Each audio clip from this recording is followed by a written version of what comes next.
राजा ने सुनहरे अंडे को अपने हाथ में लिया और उसे लेकर महल आ गए। राजा उसे बहुत संभाल कर रखते थे। राजा ने देखा कि अंडे का आकार बहुत तेजी से बढ़ रहा है। कुछ दिनों बाद वो अंडा फूटने लगता है और उसमें से एक छोटी सी बच्ची का जन्म होता है। सुनहरे बालों वाली वो छोटी सी बच्ची बहुत प्यारी थी। ये क्या महाराज, ये तो कोई इंसान की बच्ची लगती है। तुम्हें आगे जाने की कोई आवश्यकता नहीं, क्योंकि राजकुमारी की माला का दूसरा मोती मेरे पास है। मैं तुम्हें आगे बढ़ने नहीं दे सकता राजकुमार। यदि तुम्हें आगे बढ़ना है तो तुम्हें मुझे रोकना होगा।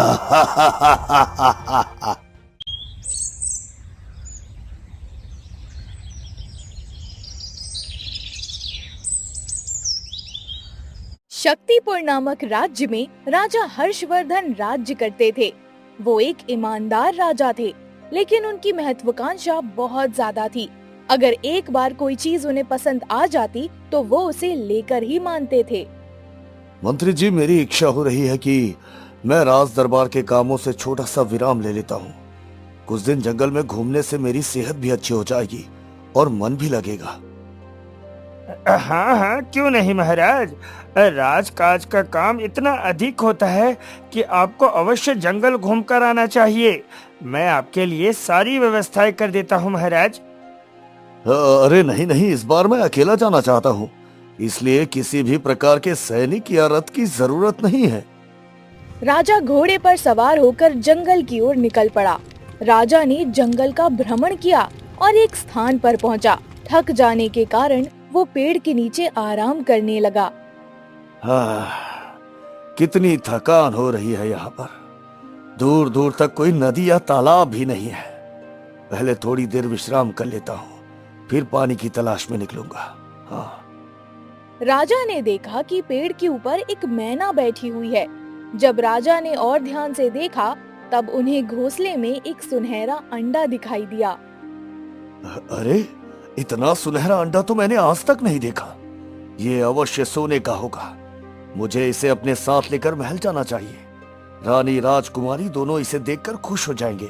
हाँ। राजा मैना से कहता है, सुनो चिड़िया, मैं इस राज्य का राजा हूँ राजा, और यहाँ की हर एक वस्तु पर मेरा अधिकार है। यदि तुमने मुझे इसे नहीं दिया तो मैं इसे तुमसे छीन कर ले जाऊंगा। ये आप कैसी बातें करते हैं? मैं इसे आपको नहीं दे सकती। इस अंडे में जीवन है और इसे बढ़ने के लिए मेरी जरूरत है। महाराज, मैं आपकी प्रजा हूँ। आपका कर्तव्य है मेरी रक्षा करना, ना कि मेरे सुनहरे अंडे को मुझसे दूर लेकर जाना। यदि ये मुझसे दूर गया तो इसमें कभी जीवन नहीं आ पाएगा। बस मैना, बस। तुम एक राजा का अपमान कर रही हो। इतना कहकर राजा ने धनुष निकाला और तीर चिड़िया की ओर चलाया। चिड़िया जमीन पर गिरकर छटपटाने लगी। हे राजन, जिस अंडे के लिए तुमने मुझ निर्दोष की हत्या कर दी, मेरे बच्चों को अनाथ कर दिया, अब यही तुम्हारी मृत्यु का कारण बनेगी। मैना इतना कहकर मर जाती है। राजा ने सुनहरे अंडे को अपने हाथ में लिया और उसे लेकर महल आ गए। राजा उसे बहुत संभाल कर रखते थे। राजा ने देखा कि अंडे का आकार बहुत तेजी से बढ़ रहा है। अरे चलिए चलिए महारानी, मैं आपको एक बहुत ही अद्भुत चीज दिखाता हूँ जो मैं जंगल से लेकर आया हूँ। हाँ। राजा रानी को उस सुनहरे अंडे के पास लेकर जाते हैं, लेकिन वो अंडा बहुत तेजी से बढ़ रहा होता है। महाराज, मुझे तो ये कोई जादुई वस्तु लगती है। ये आप क्या उठा कर ले आए हैं? यदि इसमें कोई जादुई शक्ति हुई तो इससे हमारा नाश हो जाएगा। ओहो रानी, आप कितना सोचती है। इसके रंग को तो देखिए, कितना सुनहरा है। जब पड़ोसी राज्य को पता चलेगा कि मेरे पास ऐसी कोई अद्भुत वस्तु है तो वो कितने ललाहित होंगे इसे देखने के लिए। कुछ दिनों बाद वो अंडा फूटने लगता है और उसमें से एक छोटी सी बच्ची का जन्म होता है। सुनहरे बालों वाली वो छोटी सी बच्ची बहुत प्यारी थी। ये क्या महाराज, ये तो कोई इंसान की बच्ची लगती है। हाँ, देखो ये कितनी प्यारी है। हम इसे अपने राज्य की छोटी राजकुमारी बनाएंगे और आज से इसका नाम चंद्रकला होगा।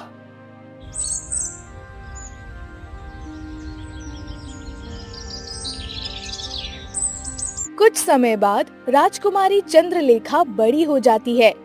राजा चंद्रलेखा को अपनी पुत्री के समान प्रेम करते हैं, लेकिन रानी संध्या और राजकुमारी श्वेता को ये बात बिल्कुल अच्छी नहीं लगती है। देखो ना माँ, ये राजा की असली बेटी नहीं है, फिर भी राजा मुझसे नहीं इससे अधिक प्रेम करते हैं। अरे तुम चिंता क्यों करती हो बेटी, राजकुमारी चंद्रलेखा को मैं इस महल से इतना दूर ले जाऊंगी कि वो कभी लौट कर नहीं आ पाएगी। महाराज उसे ढूंढते रह जाएंगे।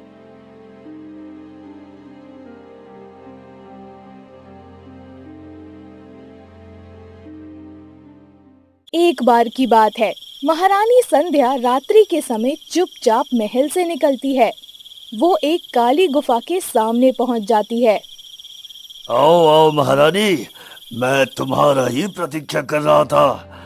कहो, इतने बड़े राज्य की महारानी को भला मुझसे क्या काम है? तांत्रिक, मैं यहाँ तुमसे किसी की मृत्यु का रहस्य पूछने आई हूँ। कई साल पहले राजा जंगल से एक सुनहरा अंडा उठाकर लाए थे। उस अंडे से एक बच्ची का जन्म हुआ और अब राजा उससे इतना प्रेम करने लगे हैं कि वो हमारी अपनी बेटी को भूलते जा रहे हैं। तो समस्या क्या है महारानी? यदि छोटी राजकुमारी की मृत्यु चाहती हो तो उसे किसी भी सैनिक के हाथों मरवा सकती हो। राजा ने राजकुमारी चंद्रलेखा के आसपास इतना सुरक्षित पहरा लगा रखा है कि कोई भी उसकी हत्या नहीं कर सकता। इसलिए मुझे जादू का सहारा लेना ही पड़ेगा। अब तुम ही मुझे बताओ कि राजकुमारी चंद्रलेखा को कैसे रास्ते से हटाया जाए। रानी, वो अंडे से निकली हुई बच्ची है। उसके गले में एक सुनहरे मोतियों की माला है। अगर तुम उस माला को तोड़ दो और उसके मोतियों को 7 अलग दिशाओं में बिखेर दो तो उसकी मृत्यु निश्चित है, निश्चित। राजकुमारी चंद्रलेखा की मौत का रहस्य जानकर रानी महल पहुंचती है। वो योजना बनाने लगती है कि आखिर किस प्रकार से राजकुमारी चंद्रलेखा के गले में पड़ी उस माला को तोड़ा जाए। राजा वहां पर आते हैं।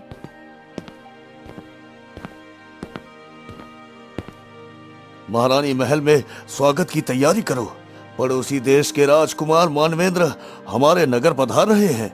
यदि उन्हें हमारी राजकुमारी श्वेता पसंद आई तो हम उन दोनों का विवाह तय कर देंगे। क्या सचमुच महाराज इतने बड़े राज्य के राजकुमार से हमारी श्वेता का विवाह होगा? मैं तो बहुत प्रसन्न हूँ। आप चिंता मत कीजिए, राजकुमार मानवेंद्र के स्वागत में कोई कमी नहीं होगी। रानी तैयारी में लग जाती है। पड़ोसी देश से राजकुमार मानवेंद्र महल में आते हैं। आपका स्वागत है राजकुमार मानवेंद्र। आपके पिता मेरे बचपन के मित्र हैं। आइए, मैं आपको अपनी राजकुमारी से मिलवाता हूँ। राजा मानवेंद्र को दोनों राजकुमारी से मिलवाते हैं। ये मेरी बड़ी बेटी श्वेता है और ये मेरी छोटी बेटी चंद्रकला है। राजकुमार मानवेंद्र चंद्रलेखा को देखते हैं और उस पर मोहित हो जाते हैं। वो जानते हैं कि उनके लिए राजकुमारी श्वेता के विवाह का प्रस्ताव आया है, लेकिन फिर भी वो चंद्रलेखा को पसंद करने लगते हैं। कुछ दिनों तक महल में रहने के बाद जब राजकुमार मानवेंद्र वापस जाने लगते हैं। राजकुमार, अब आपके वापस जाने का समय आ गया है, लेकिन फिर भी एक पिता होने के नाते मैं आपसे पूछना चाहता हूँ, आपको मेरी बड़ी बेटी राजकुमारी से विवाह करने में कोई आपत्ति तो नहीं है? महाराज माफ कीजिएगा, मैं आपसे कोई सच छुपाना नहीं चाहता, किंतु मुझे राजकुमारी चंद्रकला पसंद है और मैं उनसे विवाह करना चाहता हूँ। राजकुमारी श्वेता ये सुन रही होती है। उनकी आंखों में आंसू भर जाते हैं और वो अपने कमरे में जाकर रोने लगती है। तभी रानी संध्या वहां पर आ जाती हैं।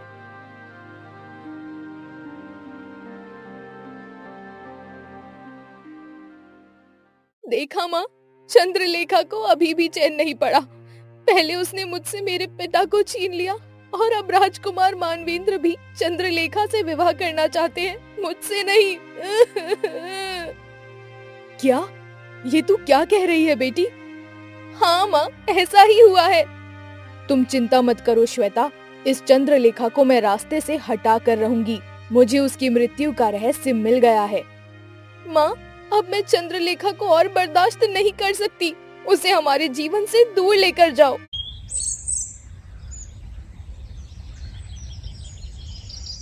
रानी और श्वेता दोनों चंद्रलेखा के कमरे में पहुंचती हैं। रानी चंद्रलेखा से काफी प्यार से बात करती हैं। अरे वाह बेटी, तुम तो बहुत सुंदर लग रही हो। मैंने तुम्हारे लिए नए गहने बनवाए हैं। सचमुच माँ? हाँ बेटी, लेकिन इन नए गहनों को पहनने के लिए तुम्हें सबसे पहले अपने पुराने गहने उतारने होंगे। और ये मोतियों की माला कितनी सुंदर है, इसे भी उतार दो। नहीं माँ, इस मोती की माला को मैं नहीं उतार सकती। ये मेरे लिए बहुत अनमोल उपहार है। क्या तुम मेरे लिए इतना भी नहीं कर सकती बेटी? देखो, मैंने तुम्हारे लिए बहुत सुंदर सुंदर गहने बनवाए हैं। रानी के कहने पर जब चंद्रलेखा अपना मोतियों का हार निकालने को तैयार नहीं होती है, तो रानी एक झटके से राजकुमारी के गले से मोती की माला तोड़ देती है।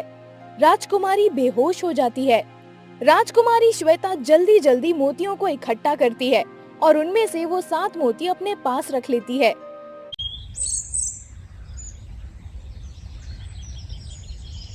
महाराज, महाराज, जल्दी चलिए, छोटी राजकुमारी को कुछ हो गया है। राजा जल्दी से राजकुमारी चंद्रलेखा के पास जाते हैं। वो देखते हैं कि चंद्रलेखा मर चुकी है। ये क्या हो गया मेरी पुत्री को? अचानक ऐसा कैसे हो गया? अभी तक तो ये बिल्कुल स्वस्थ थी। ऐसा क्या हो गया इसको? पता नहीं महाराज, मुझे लगता है इसे किसी की नजर लग गई होगी। राजा साधु को बुलवा कर लाते हैं। देखिए साधु महात्मा, मेरी बेटी को पता नहीं क्या हो गया है।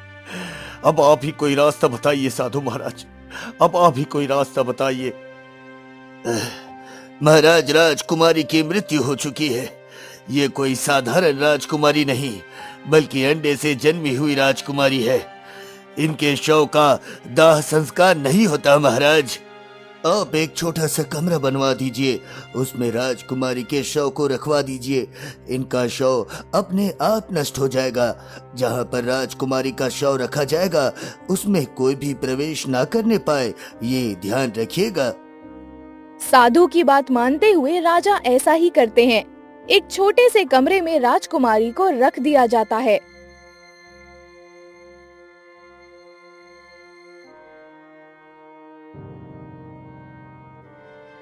राजकुमारी चंद्रलेखा मर चुकी है। अब मुझे सब कुछ प्राप्त हो जाएगा। राजकुमार मानवेंद्र भी मुझसे विवाह कर लेंगे। राजकुमार मानवेंद्र जब राजकुमारी चंद्रलेखा के बारे में सुनते हैं, तो वो महल आते हैं। पुत्र मानवेंद्र, राजकुमारी चंद्रकला अब इस दुनिया में नहीं रही। राजकुमारी चंद्रलेखा के बारे में सुनकर मानवेंद्र बहुत ज्यादा दुखी हो जाता है। उसे समझ में नहीं आता कि वो क्या करे। वो तुरंत महल से निकल जाता है और जंगल में चला जाता है। एक पेड़ की छाया में बैठकर राजकुमारी चंद्रलेखा को याद कर रहा होता है। तभी वहाँ पर एक साधु महात्मा आते हैं। साधु महात्मा पूछते हैं कि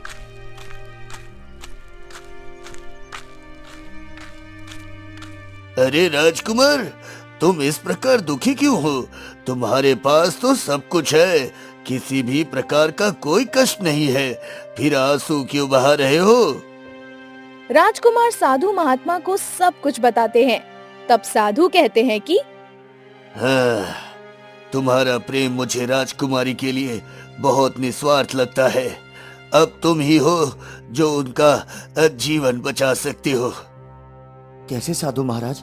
क्या कोई आशा है कि राजकुमारी चंद्रकला फिर से जीवित हो जाए? पुत्र, राजकुमारी चंद्रकला के शव का अभी तक अंतिम संस्कार नहीं किया गया है। उनके शव महल में एक कमरे में रखा गया है। मुझे पूरा विश्वास था कि कोई ना कोई संसार में अवश्य होगा जो राजकुमारी को फिर से जीवित कर देगा। इस कारण मैंने राजा को राजकुमारी का अंतिम संस्कार करने की आज्ञा नहीं दी। अब तुम ही राजकुमारी का जीवन बचा सकते हो पुत्र। मुझे कोई रास्ता बताइए साधु महात्मा। मैं राजकुमारी के लिए सब कुछ करने को तैयार हूँ, सब कुछ करने को तैयार हूँ। राजकुमारी के गले में मोतियों की एक माला थी, जिसमें उनके प्राण बसे हुए थे। उस माला के टूटते ही राजकुमारी की मृत्यु हो गई। जिसने ये षड्यंत्र किया उसने राजकुमारी के माला के 7 मोतियों को 7 अलग स्थान पर बिखेर दिया। तुम्हें उन 7 मोतियों को इकट्ठा करना है और राजकुमारी को फिर से पहना देना है। ऐसा करके राजकुमारी जीवित हो जाएगी। हाँ, अब आप ही बताइए साधु महात्मा, मुझे सबसे पहले किस दिशा में मोती ढूंढने के लिए जाना चाहिए? पुत्र, तुम्हें सबसे पहले पूर्व दिशा में जाना चाहिए। जाओ, ईश्वर तुम्हें शक्ति प्रदान करेंगे। जा पुत्र जा। राजकुमार अपना घोड़ा लेकर पूर्व दिशा की ओर निकल पड़ता है। वो चलते चलते एक पेड़ के पास पहुंचता है। थक कर वो एक पेड़ के नीचे बैठ जाता है। पेड़ पर 2 चिड़िया आपस में बात कर रही होती हैं। हमें इस मोती की रक्षा करनी चाहिए। कोई ना कोई अवश्य आएगा जो इसे लेकर जाएगा और राजकुमारी फिर से ठीक हो जाएंगी। अरे छोड़ो बहन, भला अंडे से निकली हुई राजकुमारी के लिए कोई इतना सब कुछ क्यों करे? कोई नहीं आने वाला। प्यारी चिड़िया, क्या तुम लोग राजकुमारी चंद्रकला की बात कर रही हो? मैं उनके जीवन के लिए पहला मोती ढूंढ रहा हूँ। देखा बहन, मैंने कहा था ना, कोई ना कोई अवश्य आएगा। आप कौन है राजकुमार? अपना परिचय दीजिए। मैं राजकुमार मानवेंद्र हूँ। राजकुमारी चंद्रकला से विवाह करना चाहता हूँ, लेकिन अभी राजकुमारी चंद्रकला अपने महल में मृत पड़ी हुई है। मैं उन्हें फिर से जीवित देखना चाहता हूँ। मेरी सहायता करो चिड़िया, मेरी सहायता करो। हाँ हाँ राजकुमार, क्यों नहीं। चिड़िया राजकुमार को मोती दे देती है। अरे वाह, ये कितना आसान काम था। पहला मोती तो मिल गया। मुझे जल्दी जल्दी अपना काम खत्म करना चाहिए। प्यारी चिड़िया, अब मुझे आगे का रास्ता बताओ। आपको अधिक सतर्क रहने की आवश्यकता है राजकुमार। आप उस दिशा की तरफ जाइए, दूसरा मोती वहीं पर होगा। राजकुमार चिड़िया के बताए गए रास्ते पर आगे बढ़ता है। रास्ते में एक भयानक सर्प राजकुमार का रास्ता रोक लेता है। इस प्रकार मेरा रास्ता क्यों रोकते हो नाग देवता? मुझे आगे जाना है, मुझे जाने दो। तुम्हें आगे जाने की कोई आवश्यकता नहीं, क्योंकि राजकुमारी की माला का दूसरा मोती मेरे पास है। क्या? लाओ वो मोती मुझे दे दो। मेरे पास अधिक समय नहीं है नाग देवता। मैं तुम्हारी सहायता के लिए जीवन भर ऋणी रहूंगा। हाँ राजकुमार, अब मोती पाना इतना सरल नहीं है। इसके लिए आपको मेरी शर्त माननी होगी। हाँ, बताओ तुम्हारी क्या शर्त है? मुझे सब कुछ मंजूर है। उसके लिए तुम्हें मेरा विष पीना होगा। किंतु ये कैसे संभव है? मैं एक मनुष्य हूँ। यदि मैंने सर्प का विष पी लिया तो मेरी भी मृत्यु हो जाएगी। यदि तुम ऐसा नहीं कर सकते तो मैं तुम्हें मोती नहीं दूंगा। हाँ ठीक है, मुझे स्वीकार है, लेकिन मेरी मृत्यु के पश्चात राजकुमारी कैसे जीवित होगी?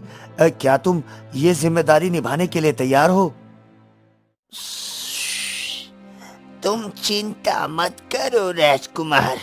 यदि तुम्हारी मृत्यु हो गई तो आगे का कार्य मैं पूरा करूंगा, किंतु मोती पाने के लिए तुम्हें विष तो पीना ही होगा। अच्छा ठीक है, अब मैं विष पीने के लिए तैयार हूँ। सांप राजकुमार को विष देता है। राजकुमार वो विष पी लेता है और गिर जाता है। थोड़ी ही देर बाद वो सांप एक लड़के में बदल जाता है। वो राजकुमार के पास आ जाता है। तब तक राजकुमार भी उठ जाता है। अरे, विष पीने के बाद भी मुझे कैसे कुछ नहीं हुआ? और वो सर्प कहाँ गया? राजकुमार, मैं ही वो सर्प हूँ। वर्षों पहले एक साधु ने मुझे श्राप दिया था, जिस कारण मैं यहाँ पर सर्प के रूप में रह रहा था। साधु ने कहा था कि जिस दिन कोई निस्वार्थ व्यक्ति बिना डरे तुम्हारा विष पी लेगा, उसी दिन तुम फिर से मनुष्य बन जाओगे। और देखो, तुम्हारे कारण मेरे श्राप का अंत हो गया। धन्यवाद राजकुमार, धन्यवाद। हाँ, अब मुझे जल्दी से मोती दे दो ताकि मैं आगे बढ़ सकूं। लड़के ने राजकुमार को दूसरा मोती दिया।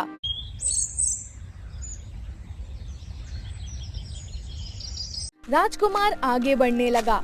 आगे बढ़ते हुए राजकुमार के सामने एक जादुई नदी आई। राजकुमार जैसे ही नदी को पार करने के लिए आगे बढ़े, ठहरो राजकुमार, तुम आगे नहीं जा सकते। मुझे तीसरा मोती खोजना होगा क्योंकि मुझे राजकुमारी को जीवित करना है। हे माता, आप मेरा रास्ता मत रोकिए। राजकुमार, तीसरा मोती मेरे पास है, लेकिन इसके लिए तुम्हें मेरे प्रश्न के उत्तर देने होंगे, तब जाकर तुम वो मोती प्राप्त कर सकते हो। हाँ ठीक है गंगा माँ, पूछिए आपको क्या प्रश्न पूछना है।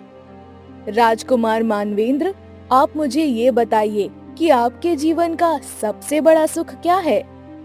हे गंगा माँ, मेरे जीवन का सबसे बड़ा सुख है दूसरों की सहायता करना और उन्हें नया जीवन देना। इसके लिए मैं सब कुछ कर सकता हूँ गंगा माँ, सब कुछ।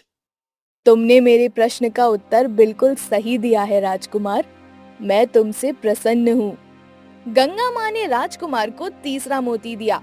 गंगा माँ से आशीर्वाद लेकर और तीसरा मोती लेकर राजकुमार आगे बढ़ने लगा। राजकुमार आगे बढ़ता है, तभी उसके रास्ते में एक बड़ा सा राक्षस आ जाता है। मैं तुम्हें आगे बढ़ने नहीं दे सकता राजकुमार। यदि तुम्हें आगे बढ़ना है तो तुम्हें मुझे रोकना होगा। देखो, तुम एक राक्षस हो, लेकिन तुम मुझे मोती प्राप्त करने से नहीं रोक सकते। राजकुमारी चंद्रकला को जीवित करने के लिए जो मोती तुम्हें चाहिए वो मेरे पास है, लेकिन इसके लिए तुम्हें मेरा सामना करना होगा। हाँ हाँ, अवश्य, क्योंकि मैं किसी भयानक राक्षस से नहीं डर सकता। इतना कहकर राजकुमार ने तीर चलाया और राक्षस जमीन पर गिर गया। राजकुमार, तुम सचमुच बहुत बहादुर हो। मैं तुम्हें वो मोती देता हूँ। हाँ, ये लो राजकुमार। राक्षस ने राजकुमार को मोती दिया और कहा कि आगे सतर्क रहना राजकुमार, क्योंकि खतरा अभी भी है। चौथा मोती लेकर राजकुमार आगे बढ़ता है, तभी रास्ते में उसे बूढ़ी स्त्री मिलती है। ना जाने ये मृत्यु कब आएगी, कोई मुझे जल पिला दे। रुकिए बूढ़ी माता, मैं आपको जल पिलाता हूँ। इस घने जंगल में आप क्या कर रहे हैं राजकुमार? बूढ़ी माता, मैं यह राजकुमारी चंद्रकला के जीवन के लिए मोती ढूंढने आया हूँ। राजकुमार, आप राजकुमारी को बचाने के लिए यहाँ पर आए हैं, लेकिन आपको पांचवा मोती प्राप्त करने के लिए मेरा सर काटना होगा, तब जाकर आपको मोती मिल सकेगा। नहीं नहीं बूढ़ी माता, मैं अपने लक्ष्य के लिए आपकी हत्या नहीं कर सकता, मुझे क्षमा कर दो। राजकुमार वापस जाने लगता है। रुको राजकुमार, मैं तो तुम्हारी परीक्षा ले रही थी। तुम सचमुच में राजकुमारी के लिए बहुत बेहतर जीवन साथी हो। जो इंसान लक्ष्य प्राप्ति के लिए भी अपनी मानवता को नहीं भूलता है, वही सच्चा मनुष्य होता है। तुम्हारी मनुष्यता के लिए मैं तुम्हें ये मोती प्रदान करती हूँ। राजकुमार ने अब तक 5 मोती प्राप्त कर लिए थे। राजकुमार आगे बढ़ता है, तभी रास्ते में उसे गरीब भिखारी दिखाई देता है।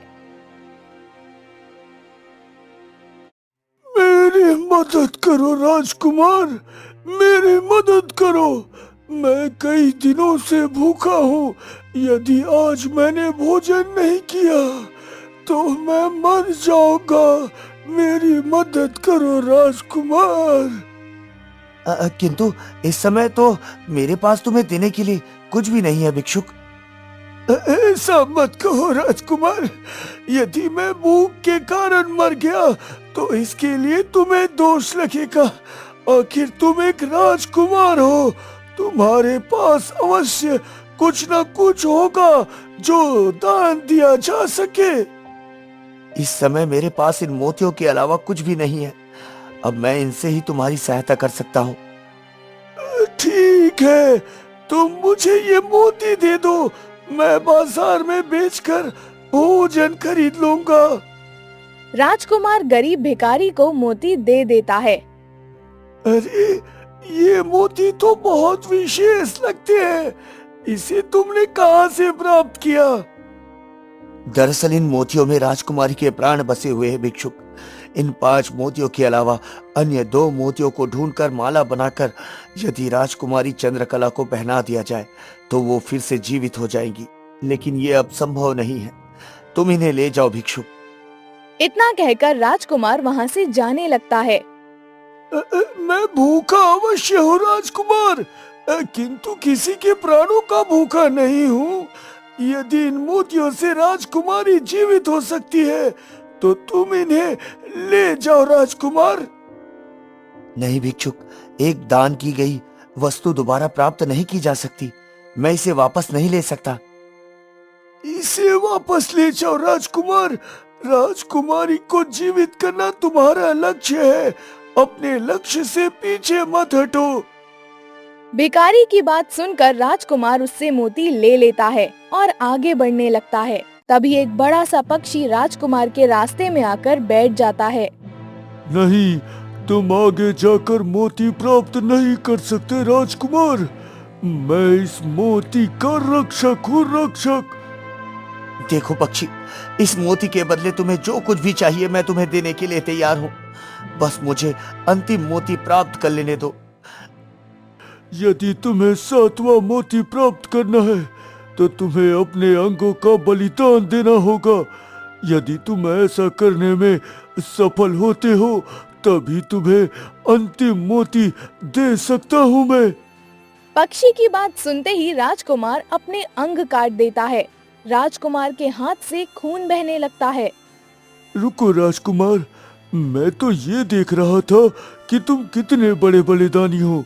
रुको, मैं अभी तुम्हें अंतिम मोती देता हूँ। ये लो राजकुमार।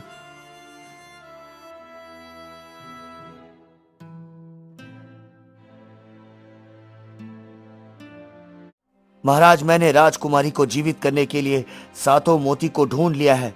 अब राजकुमारी को जीवित होना ही होगा। राजकुमार वो माला बनाकर राजकुमारी को पहना देता है। राजकुमारी पहले की तरह स्वस्थ हो जाती है। मेरी पुत्री, तुम बिल्कुल स्वस्थ हो गई। ये सब कुछ राजकुमार मानवेंद्र के कारण हुआ है। तुम्हारा बहुत बहुत धन्यवाद राजकुमार, तुम्हारा बहुत बहुत धन्यवाद। राजकुमार और राजकुमारी का विवाह हो जाता है।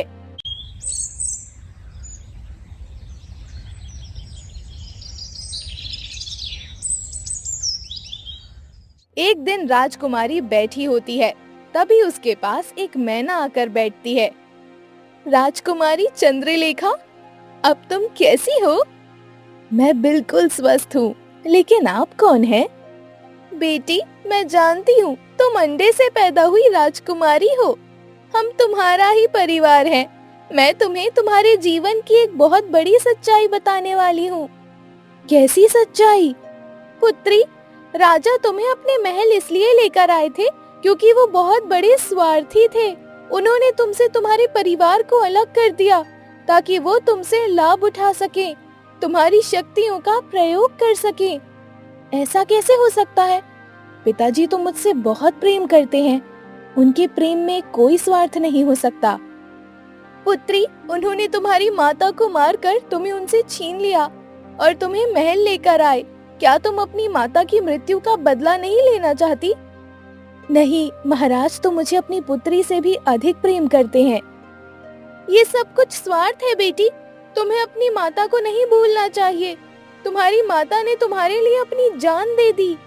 इतना कहकर मैना उड़ जाती है। शायद ये मैना ठीक कह रही थी। पिताजी ने मेरे माता की जान ले ली और तब जाकर मुझे महल लेकर आए। एक निर्दोष पक्षी को मारने के लिए राजा को अवश्य सजा मिलनी चाहिए। आप क्या सोच रही है राजकुमारी? नहीं, कुछ नहीं। दरअसल थोड़ी देर पहले यहाँ पर एक मैना आई थी। उसने मुझसे कहा कि पिताजी मुझे महल लेकर आए थे, लेकिन उससे पहले उन्होंने मेरी पक्षी माता को मार दिया था। लेकिन राजकुमारी, ये तो बहुत पुरानी बात है। अब तो महाराज आपसे सबसे अधिक प्रेम करते हैं। वो आपके पिता हैं। आपके मन में बदले की भावना नहीं होनी चाहिए उनके लिए। जी राजकुमार। राजकुमारी वहाँ से चली जाती है, लेकिन मैना की कही हुई बात वो बार बार सोच रही होती है। राजकुमारी तलवार उठाती है और राजा के पास पहुँच जाती है। मैं आज आपको दंड देने आई हूँ महाराज। बरसों पहले आपने जिस पक्षी की हत्या कर दी थी, मैं उसकी पुत्री आज आपको दंड देने आई हूँ। ये सब कुछ एक पक्षी देख रहा होता है। राजकुमारी तलवार उठाती है और पक्षी पर वार कर देती है। पक्षी के मरते ही तांत्रिक की सारी शक्तियाँ खत्म हो जाती हैं। आज मैंने उस तांत्रिक की शक्ति का अंत कर दिया पिताजी। किंतु पुत्री, तुम तो मुझे मारने वाली थी। ये सब कुछ तांत्रिक का षड्यंत्र था पिताजी। उसने मुझे आपके खिलाफ भड़काया था ताकि मैं आपकी हत्या कर दूं। किंतु मैंने राजकुमारी को पहले ही बता दिया था कि वो सतर्क रहे। हमने पता लगाया था तो पता चला कि ये पक्षी कोई और नहीं बल्कि तांत्रिक का जादुई पक्षी है। यदि इसे मार दिया जाए तो तांत्रिक की मृत्यु हो सकती है। इस कारण हमने इसकी हत्या कर दी पिताश्री। मुझे क्षमा कर दीजिए यदि आपको मेरी किसी बात का बुरा लगा हो। नहीं पुत्री, तुमने हमारे राज्य को आने वाले संकट से बचाया है। एक बात याद रखना, मैं तुम्हारा पिता हूं और पिता का प्रेम हमेशा पुत्री के लिए निस्वार्थ होता है।